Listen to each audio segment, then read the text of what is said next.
Oh, c'est un des plus beaux textes sur le pardon là par lequel on va commencer. Celui qui se venge éprouvera la vengeance du Seigneur. Celui-ci tiendra un compte rigoureux de ses péchés. Enfin, je vais pas le lire juste avant, mais vous ferez attention, on le commentera. C'est vraiment un très beau texte sur le pardon. Ensuite, on enchaînera sur les méfaits de la langue, encore sur savoir prêter, savoir rendre, la générosité, l'aumône, la miséricorde. Celui qui se venge éprouvera la vengeance du Seigneur. Celui-ci tiendra un compte rigoureux de ses péchés. Pardonne à ton prochain le tort qu'il t'a fait. Alors, à ta prière, tes péchés seront remis. Si un homme nourrit de la colère contre un autre homme, comment peut-il demander à Dieu la guérison?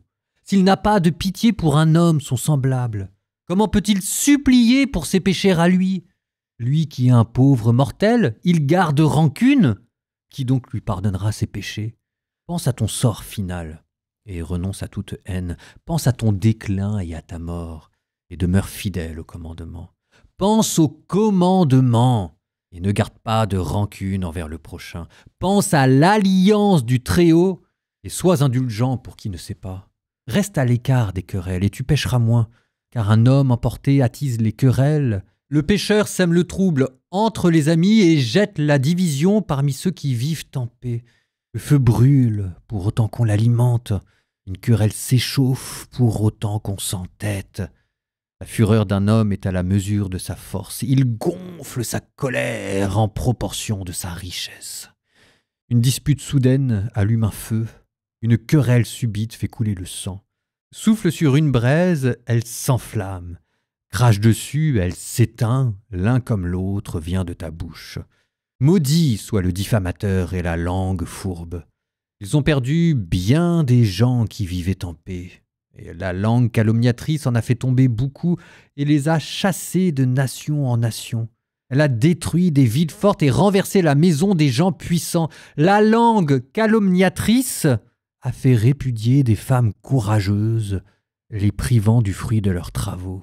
Celui qui l'écoute ne trouvera jamais de repos, et il ne pourra jamais habiter en paix. Un coup de fouet laisse une meurtrissure, un coup donné par la langue brise les os. Beaucoup sont tombés sous le tranchant de l'épée, et combien plus sont tombés victimes de la langue. Heureux qui est à l'abri de ses atteintes et qui n'a pas été exposé à sa fureur, ni soumis à son joug, ni lié par ses chaînes, car son joug est un joug de fer et ses chaînes sont des chaînes de bronze. La mort qu'elle inflige est une mort terrible, mieux vaut encore le séjour d'en bas. Mais elle n'a pas d'emprise sur les gens religieux et sa flamme ne les brûlera pas. Ceux qui abandonnent le Seigneur tomberont en son pouvoir. Elle les consumera sans s'éteindre, elle s'élancera sur eux comme un lion, comme une panthère, elle les déchirera. Vois, tu entoures ton domaine d'une haie d'épines, tu mets sous clé ton argent et ton or. Eh bien, pèse aussi tes mots sur une balance, et mets à ta bouche porte et verrou. Prends garde que la langue ne te fasse trébucher, tu tomberais devant celui qui te guette. C'est faire œuvre de miséricorde que prêter à son prochain. Lui venir en aide, c'est observer ses commandements.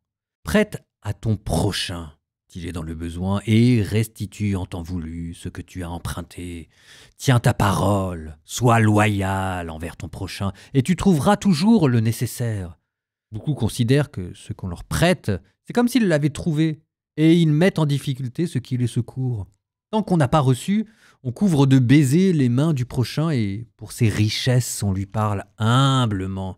Mais au moment de l'échéance, on traîne en longueur, on rembourse par des mots embarrassés et on incrimine les circonstances. Si l'on est solvable, on rend tout au plus la moitié et le prêteur peut considérer cela comme une aubaine. Sinon, le voilà frustré de son bien et il s'offre même le luxe d'un ennemi qui le rembourse en insultes et en malédictions, le payant de mépris au lieu d'estime. Et beaucoup se refusent à prêter, non par méchanceté, mais par crainte d'être dépouillés pour rien. Pourtant, laisse-toi toucher par le malheureux. Ne lui fais pas attendre ton aumône. Viens en aide aux pauvres comme il est prescrit. Il est dans la misère. Ne le renvoie pas les mains vides. Pour un frère ou un ami, sacrifie cet argent. Plutôt que de le laisser rouiller dans ton coffre, investis ta fortune. Selon les commandements du Très-Haut, cela te rapportera plus que l'or. Fais l'aumône, elle s'entassera dans tes greniers, elle te préservera de tout malheur. Mieux qu'un solide bouclier, mieux qu'une lourde lance, elle te défendra contre l'ennemi. L'homme de bien se porte caution pour son prochain, mais celui qui est sans scrupule l'abandonnera. N'oublie pas les bienfaits de qui s'est porté garant. Il s'est engagé en personne pour toi. Le pécheur dilapide les biens de son garant et, dans son ingratitude, il abandonne celui qui l'a sauvé. Une caution a ruiné bien des gens prospères et les a secoués comme une mer démontée. Elle a contraint à l'exil des hommes puissants qui ont erré parmi des nations étrangères. Un pécheur qui, pour le profit, s'expose comme garant, s'expose en fait aux poursuites judiciaires. Viens en aide à ton prochain selon tes moyens, mais prends garde à ne pas t'exposer à la ruine. L'essentiel dans la vie, c'est l'eau, le pain, le vêtement et une maison pour protéger son intimité. Mieux vaut une existence de pauvre dans sa cabane que faire bonne chère chez les autres. Que tu aies peu ou beaucoup, montre-toi content. Et tu n'entendras pas le reproche d'être un étranger. C'est une triste vie que d'aller de maison en maison où tu restes un étranger et n'oses pas ouvrir la bouche. Tu fais le service et présentes à boire sans que l'on te dise merci et en plus tu entends des paroles dures. Viens ici, l'étranger, prépare la table et aussitôt prêt, donne-moi à manger. Va-t'en, l'étranger, laisse ta place à quelqu'un d'honorable. Mon frère vient me rendre visite et j'ai besoin de la maison. Il est pénible pour un homme qui se respecte de s'entendre rabrouer par son hôte et insulté par un créancier. Celui qui se venge éprouvera la vengeance du Seigneur.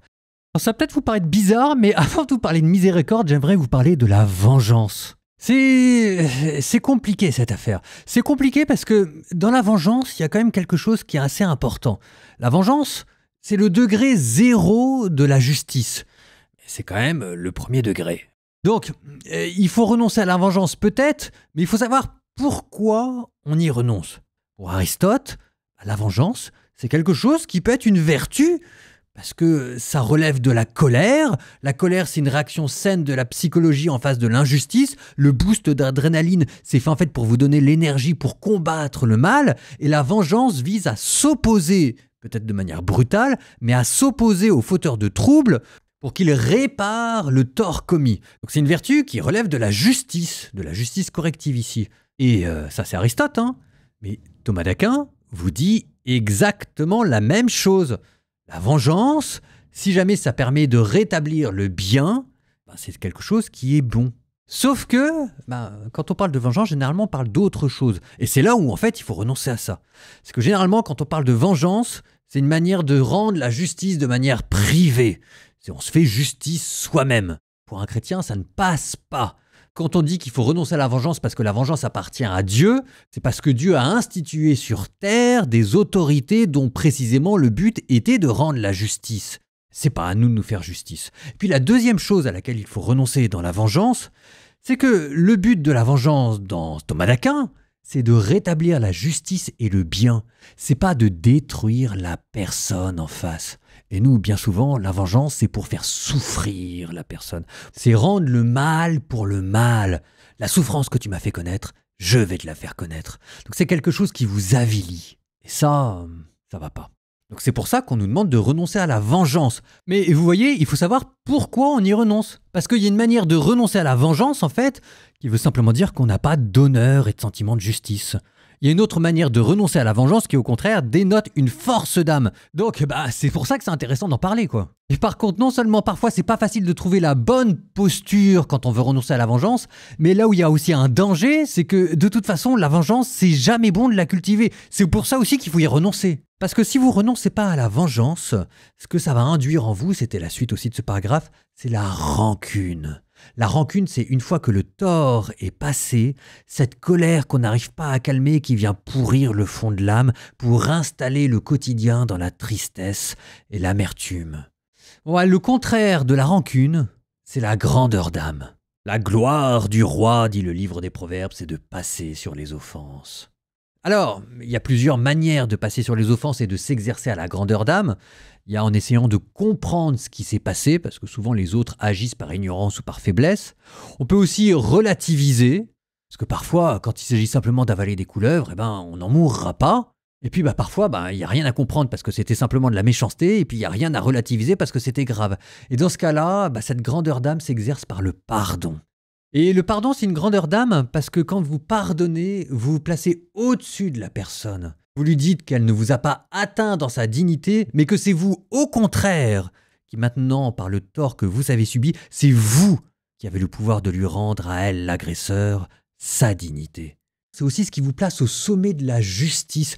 La justice culmine dans le fait de pouvoir effacer les offenses, de pouvoir les réparer. Alors, une fois qu'on a dit ça, normalement, il faudrait que je vous parle des étapes du pardon. Comment il faut d'abord se protéger, dénoncer l'injustice, etc. On en a déjà parlé. Et c'est vrai que le pardon, c'est toute une étape, c'est tout un processus. C'est jamais facile et parfois, c'est bien de prendre son temps. Là, je voudrais juste attirer votre attention sur la dimension religieuse du pardon. Parce que renoncer à la vengeance, ça, les stoïciens seraient d'accord. Mais Siracide, lui, rajoute quelque chose en plus. S'il n'a pas de pitié pour un homme son semblable, comment peut-il supplier pour ses péchés à lui? Ou bien encore, lui qui est un pauvre mortel, il garde rancune, qui donc lui pardonnera ses péchés? Là, on a l'impression de lire l'Évangile. Pardonne-nous nos offenses, comme nous-mêmes nous pardonnons aussi à ceux qui nous ont offensés. Comment est-ce qu'on peut refuser de donner à notre semblable ce qu'on n'arrête pas de demander à Dieu? Et si on refuse de pardonner les petites offenses qu'on nous fait, au nom de quoi Dieu nous pardonnerait-il nos grandes offenses que nous lui faisons? Le pardon de Dieu ne nous appartient pas. Si Dieu nous donne son pardon, c'est pour qu'on puisse le transmettre. Ça, c'est ce que vous dit le Siracide. Peut-être qu'on pourra rajouter encore par-dessus une dernière étape, mais qui n'est pas dit, il faudra attendre l'Évangile. C'est qu'en pardonnant, on imite la grandeur de Dieu, la gratuité de son amour, qui aime indépendamment du mérite. Et ça, il faudra attendre Jésus. Au nom du Père et du Fils et du Saint-Esprit, Amen. Seigneur, toi qui fais lever ton soleil sur les justes comme sur les injustes, et qui fais pleuvoir sur les bons comme sur les mauvais, toi qui as dit d'aimer nos ennemis et de prier pour ceux qui nous persécutent, Seigneur, je te demande de pouvoir faire droit à la justice, mais sans cultiver la rancune. Seigneur, je te demande de pouvoir te ressembler en pardonnant. Seigneur, pardonne à ceux qui m'ont fait du mal, pardonne à ceux qui font du mal, pardonne à ceux pour qui je n'ai pas encore le courage d'offrir mon pardon. Seigneur, que le mal que l'on a causé en moi ne me rende pas mauvais. Seigneur, que les offenses subies ne m'installent pas dans la tristesse et la mesquinerie. Seigneur, fais que je sois vainqueur du mal par le bien. Seigneur, donne-moi de pouvoir être chrétien. Amen.